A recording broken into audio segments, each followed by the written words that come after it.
क्योंकि आज यहाँ कांग्रेस पार्टी हुकूमत में है, रेवंत रेड्डी साहब की सरकार चल रही है और जो कांग्रेस पार्टी ने वादे किए थे माइनॉरिटी कम्युनिटी के लिए, जो चेवेल्ला डिक्लेरेशन करके उन्होंने वादा किया था, आज उन कोई भी वादे के ऊपर उन्होंने अमलावरी नहीं की है। तो मैं यहाँ से डिमांड करती हूँ रेवंत रेड्डी साहब को, आप चेवेल्ला डिक्लेरेशन को इमीडिएटली अमल कीजिए। आप पे कोई भरोसा नहीं करने वाला था, इसीलिए आप लगातार गांधी फैमिली को तेलंगाना पे लाते रहे और उनके भरोसे पे थोड़े यहाँ पे लोग भी आपको वोट दिए। और माइनॉरिटी डिक्लेरेशन अब जब कर रहे थे तब सलमान खुर्शीद साहब को भी लेके आके आपने माइनॉरिटी डिक्लेरेशन का पूरा ओपन करके दिया था, लेकिन जितने भी उसमें वादे हैं वो एक भी आपने आज तक अमल नहीं किया। आपने बजट के बारे में बात किया, जो माइनॉरिटीज को, मुसलमानों को इस बार बजट में दिए उसमें 4% भी आज तक आपने खर्च नहीं किया। और जो आप ये अलगा व्यवहार माइनॉरिटी कम्युनिटी से कर रहे हैं, हम इस पे बिल्कुल भी खुश नहीं है, या माइनॉरिटीज भी खुश नहीं है। तो मैं आपसे यही डिमांड करती हूँ कि इमीडिएटली आप माइनॉरिटीज के जितने भी वादे हैं वो निभाइए। इस साल का बजट आपने 3000 करोड़ दिया है, लेकिन खर्च सिर्फ 700 करोड़ आपने किया है।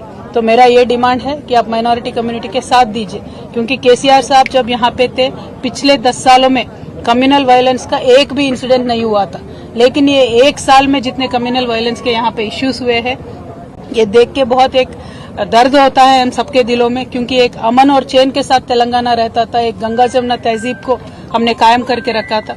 लेकिन जब से रेवंत रेड्डी साहब आए हैं, ये तो कम्युनल वायलेंस पे ना ध्यान दे रहे हैं, ना मुसलमानों के तरक्की पे ध्यान दे रहे हैं, ना हिंदुओं के तरक्की पे ध्यान दे रहे हैं। इसीलिए मुझे लगता है जो जिस उनका व्यवहार है, उनका बर्ताव है, मुझे तो लगता है कि उनके रूट्स सारे आरएसएस में है, इसीलिए एक डिफरेंशियल ट्रीटमेंट ये दे रहे हैं, ऐसा मुझे लगता है।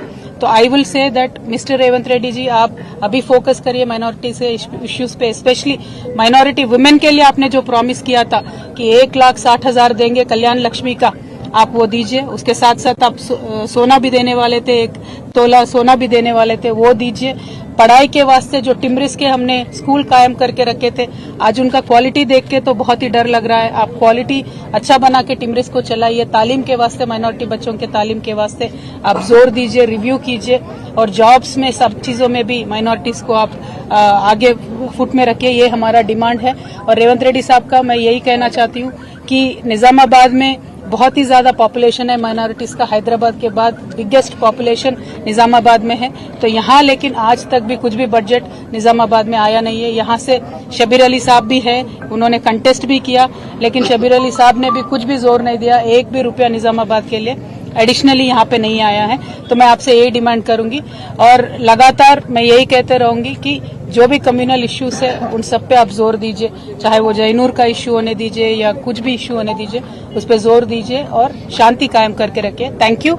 जय तेलंगाना। जय तेलंगाना।